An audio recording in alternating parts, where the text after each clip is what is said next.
everyone, my name's Emily. Thank you for clicking onto my video. If you're new here, hi, welcome. If you're one of my true ones, welcome back. Now today's case is of 6-year-old Rikki Neave, who was failed by absolutely everybody. And despite having his killer in plain view, his murder took 30 years to solve. Just a disclaimer before we start, this case contains violence, sexual assault, child neglect and animal abuse. So if that's something that you'd rather not listen to, click out the video and I hope to see you in another one. But with all that being said, let's just jump into the case. Rikki lived at home with his mum, Ruth Neave, and his stepfather, Dean Neave. He also had 2 little sisters, Rochelle and Sheridan Neave. They were both Dean's children. In 1992, the family moved to an estate called Welland in Peterborough. Now, Welland isn't exactly the best place to live. It was quite well known as a rough area, to be honest. Dean was also known as a well-known drug dealer, and Ruth, well, she was known as a well-known user. She even had her children pick up her drugs and called it sherbet, which she actually spent a lot of the family money on. According to Rikki's sister Rochelle, Rikki was actually sent to sell drugs for his so-called parents. But Rikki was such a cautious kid, he used to just drop the drugs outside and come back about 10-15 minutes later for the money. Rikki was the only one to look after himself and his siblings, being at the age of 6 years old. He was the one that if they were hungry, he used to go to the shops and rob them food.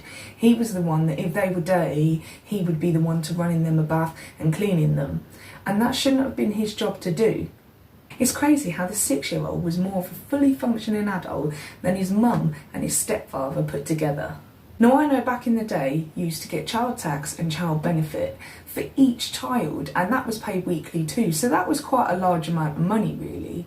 She also would have got council tax discount, she would have got a rent paid for her fella was a drug dealer. I mean, how much more money do you have coming through and then still not have enough food or toiletries for the 3 children and the 2 adults that lived in that entire place? Ruth abused her children quite regularly, but the main focus was onto Rikki Neave, and the reason was because he wasn't Dean's child. Ruth used to lock her kids in the bedroom, which they used to bang and shout quite loudly, but no one came to help. They even had no choice but to go to the toilet in their own room. When Rikki was 3 years and 9 months, Ruth had actually locked him out of the house in his pyjamas, screaming for hours and hours. And when she eventually did come out to come and get him, she picked him up by the throat and held him there until he turned red. I mean, for God's sake, he's 3 years old. Another time they were at the chemist and she'd actually hit Rikki so hard that he went flying out the door. I mean, I don't know why no one said anything. I know I would have. Ruth was even caught dangling Rikki over a bridge. Social services were called, but nothing was done about it. Of course it wasn't. Rikki was eventually put on the at-risk register, but not through them actually doing their job.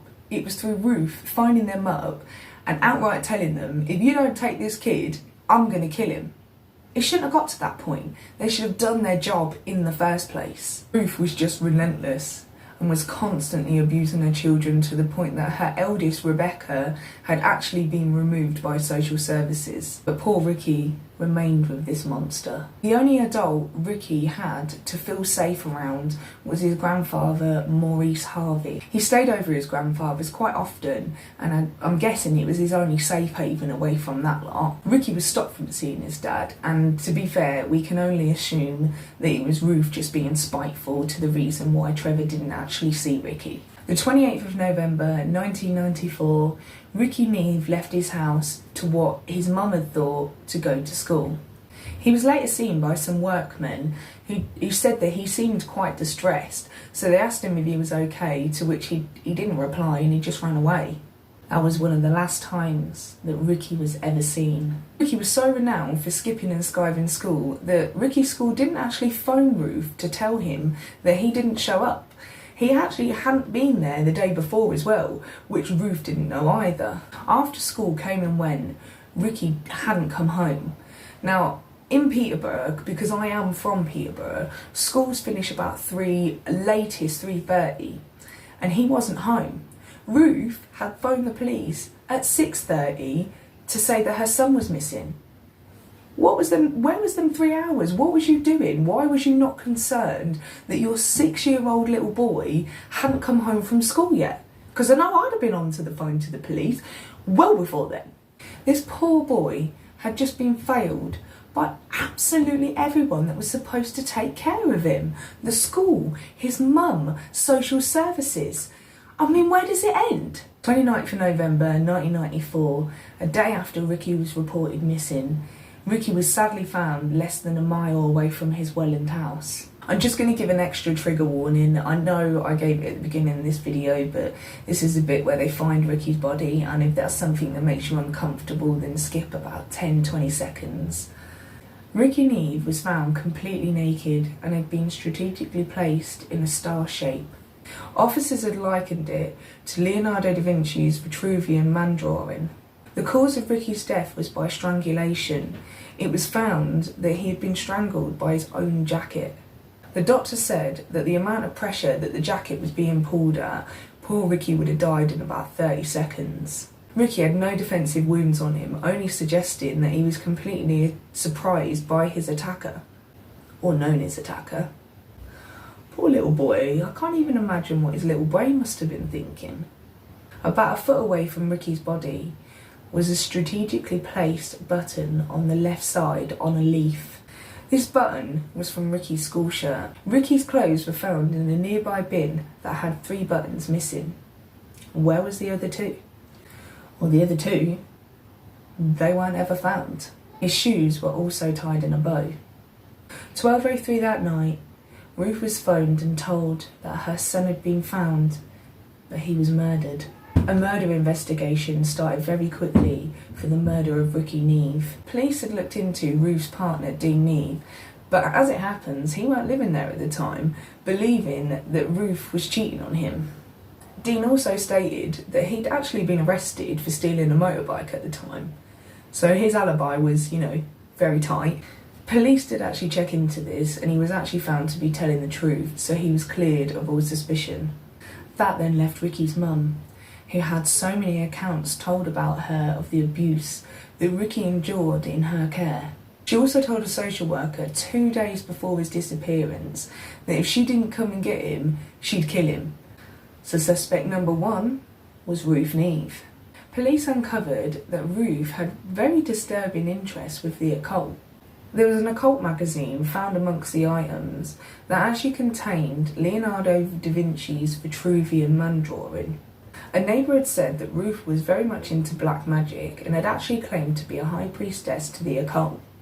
She admitted she was into these, and she admitted being into tarot cards, using tarot cards and Ouija boards. I mean, I understand the tarot card bit, but Ouija boards, are you nuts? She had given this to social worker Deborah Lawson to have a read, but she had completely forgotten about it until the murder of Rikki.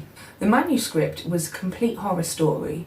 It was about a man by the name of Richard who had been pushed aside his whole life. Through the story, it had read, after one really rough night's sleep, he started to murder women, and the horror just went on. And even though she had all these creepy things, especially for back then, it didn't actually prove that she killed her son. She was always protesting her innocence and coming up with new ways of what actually happened to Rikki. She claimed she had a dream that a man had told her a woman was involved.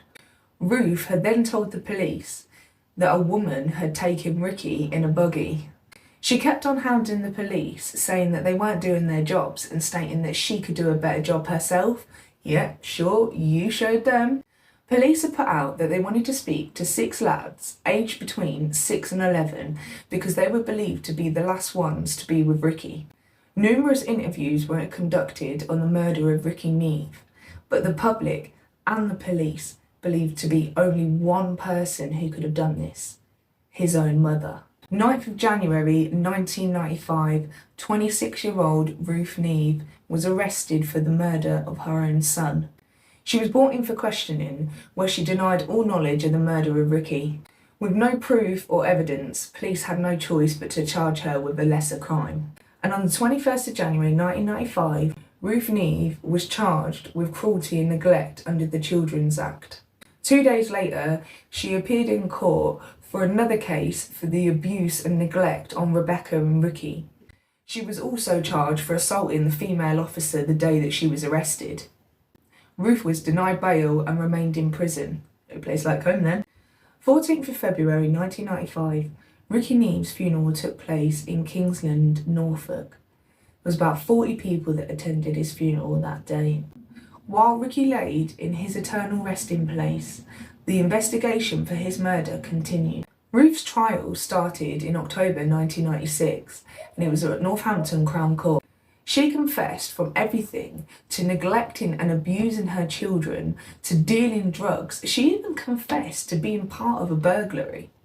But she protested her innocence to murdering her son. The jury had taken into account Ruth's past and the way that she was actually brought up. But that's no excuse. You should have been one that broke the cycle, not carried it on. The jury had also saw evidence of all the abuse that her children had suffered at the hands of their own mother. There was also testimonies from neighbours, friends and all the professionals involved in this case. Ruth had tried many attempts to try and implicate multiple people in her son's death. It was alleged that she was offering anybody a fiver if they said that they saw Rikki with a man Ruth knew would have been close to the scene of Rikki's murder at the time. The trial had lasted a month, and it had pointed out so many times that Rikki had been failed by everybody that was supposed to be there for him and care for him.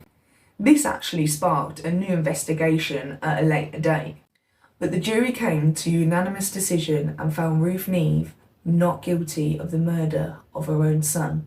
However, she did not get away with it because she was sentenced to 7 long years for the neglect and abuse that her children had suffered at the hands of her.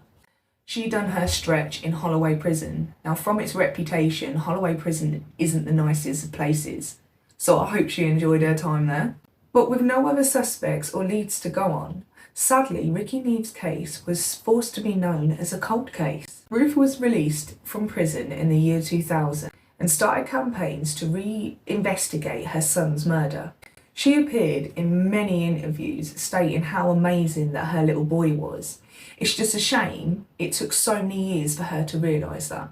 Police have reopened the cold case of Rikki Neave in 2014. There was a breakthrough with the case, and with today's technology and science, it brought up new evidence. Adhesive tape was used on Rikki's clothes and then was examined. This was found to have DNA evidence on. Finally, after all these years, they've got a lead to go by. They then used the DNA evidence to try and match it. It came back and found the perfect match. But it wasn't Ruth Neave, as everybody thought it was. It was a man by the name of James Watson. James was a 41-year-old man at the time that he was sentenced, which then makes you think, how old was he when he committed this murder? 13 years old.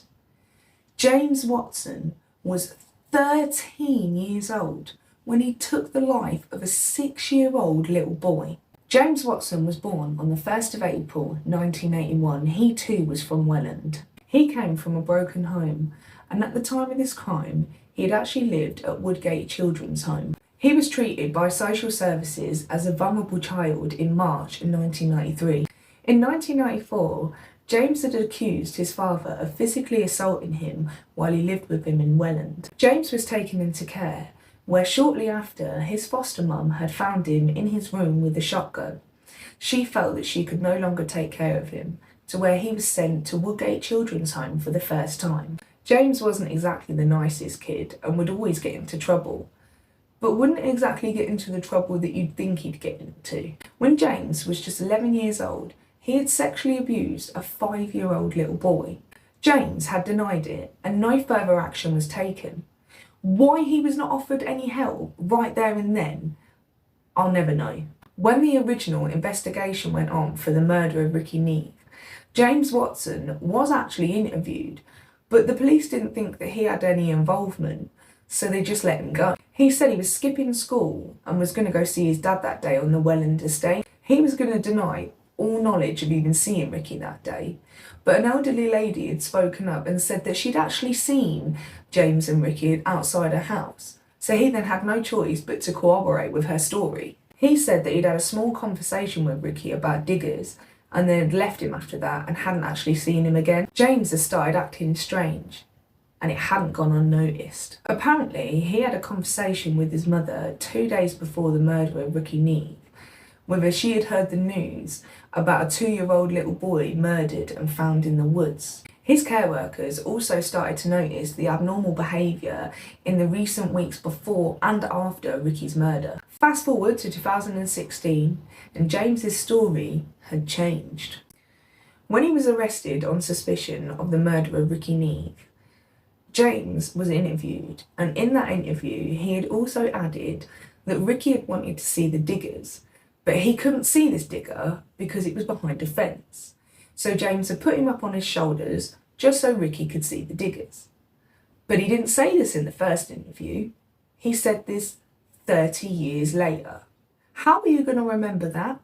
James was released out on bail as they didn't actually have enough evidence to keep him in. James, feeling like he was under suspicion, fled the country and went to Portugal. DNA evidence come back and had actually matched James's DNA on Rikki's trousers.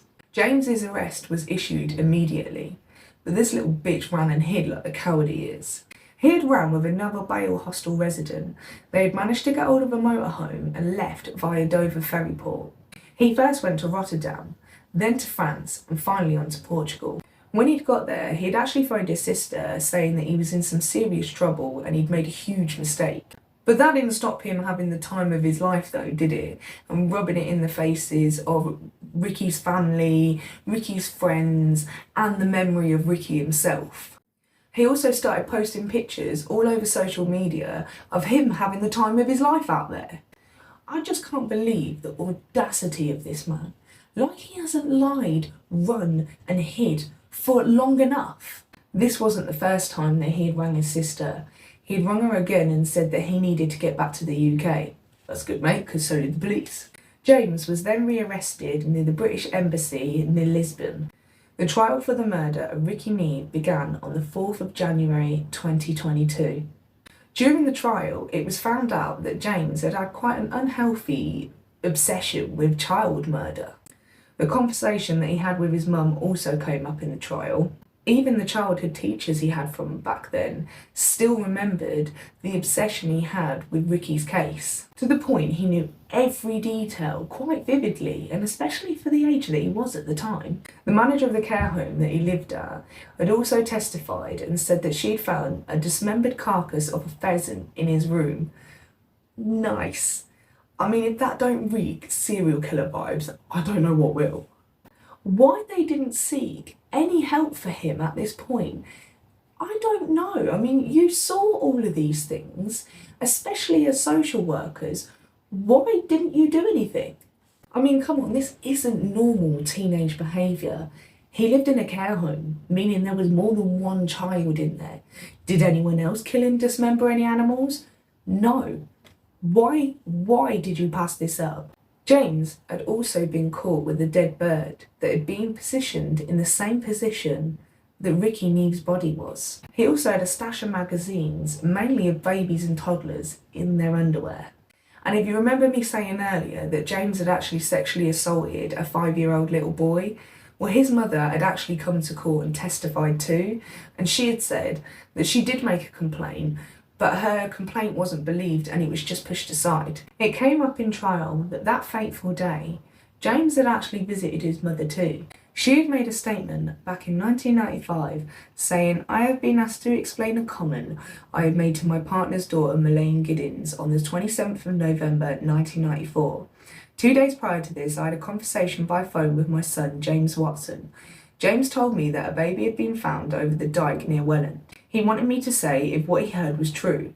I told him I had not heard this before and knew nothing of what he said."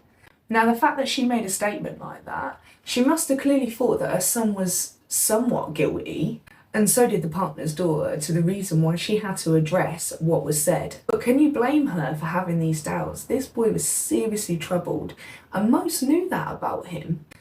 This statement shouldn't have been passed by so easily, especially with the case of James Bulger happening quite close to the death of Rikki Neave. Now, for the people that don't know who James Bulger was, he was a 2-year-old little boy, and he went to the shopping centre with his mum, and they went to the butcher's, and when she was paying for her stuff, he was then led out by a 10 and an 11-year-old little boy. They then committed the most heinous crimes to little James, and then murdered him and left him on the train track. But that's probably another video for another time. Let's get back to the case of Rikki Neave. James Watson's mum was interviewed, and she disputed any involvement. She claimed that James hadn't even come to visit her that day. And this is the story she told, and this is the story she stuck to. Also, to testify via video link was Sylvia Clary. She was the lady that had seen Rikki and James that day. If you remember me saying earlier that James was going to deny all knowledge of seeing Rikki if it hadn't have been for this lady. And at the age of 90 years old, she took the stand and said, "I can remember it like it was yesterday. They were both standing outside my house between 8:40 and 8:45 a.m. I was standing in my kitchen looking out the window. Rikki was dressed in his school uniform, and I recognised James because his dad lived behind my house." She said that James had even saw her and waved to her through the window. She also said that James wasn't wearing any uniform that day. And despite her age and how long ago, she remembered every single detail and recounted the first statement that she made all those years ago. I mean, who wouldn't? Apart from James and the workmen, she was one of the last people to see Rikki Neave alive. I mean, that type of information would leave an imprint you'd never forget. There was no mistaking this woman's memory, especially as I said she'd already recounted her earlier statement. Prosecutor Price had said that James was the suspect originally back then, but by some technical error in the investigation, he was no longer being investigated. Also to testify was James's brother. He had said that not only did he know Rikki, but he used to go around his house, sometimes even with his half-brother. He also testified to that as well. They also went there with Dean. They claimed they went there to strip down cars. James Watson's ex-girlfriend also made an appearance in court too. Herself and James had grown up in the care home together. She said that James would lead her out into the woods and choke her during sex. She claimed that this excited him. She told him that she didn't like it and actually didn't speak to him for a few weeks. Now, do you remember me telling you earlier that James had told police that he had lifted Rikki to see the diggers over the fence? Well, police had actually found out that fence didn't even exist. That in itself blew this case wide open, amongst other things. Rikki's mum, Ruth, had took the stand, and as you can imagine, she was touring her arsehole, because come on, let's face it, she's the type of mother that shouldn't be allowed children. Now, I know children aren't the easiest, but you wouldn't even treat your worst enemy the way she treated her children. With all the testimonies and the DNA evidence, and caught in his own web of lies, the jury had found James Watson guilty of the murder of Rikki Neave. Finally, Rikki and all his family received some sort of justice. At his sentence hearing, James appeared via video link. I mean, can you blame them? He is a flight risk. There's no way he's given an ounce of opportunity to escape again. And even though James had been found guilty, the judge had had no choice but to sentence James as if he was a 13-year-old, because that's how old he was when he committed the crime. It just infuriates you, doesn't it? He invaded police, all responsibility, he lied, he fled, he'd done what he'd done, and he got away with it for nearly 30 years. He should have received the maximum penalty in my eyes. But I know the law is there for a reason, but it's a stupid law in my opinion. James Watson had been given a pitiful sentence of 12 years for the murder of Rikki Neave. James had already been in prison for 6 years because of being the obvious flight risk. But 9 times out of 10, you only do half your sentence. So has he done it? What's going to happen? I hope he serves it all, because at the bare minimum, that's what Rikki deserves. That's his justice for his murderer to spend the full 12 years in prison. And that's the end of today's case, guys. What a heart-wrenching case. That sweet little boy had a heart of gold, especially for his sisters. He was just failed by absolutely everyone that was supposed to be there for him. Rikki Neave would have been 34 today. I just hope he rests in eternal peace. Now that's my thoughts on the case, guys. What's your thoughts? What's your opinions? I'd love to hear it down in the comment box. And if you've got this far in the video, thank you. I love you. I appreciate you. But until the next one, I'm going to love you and leave you. Bye.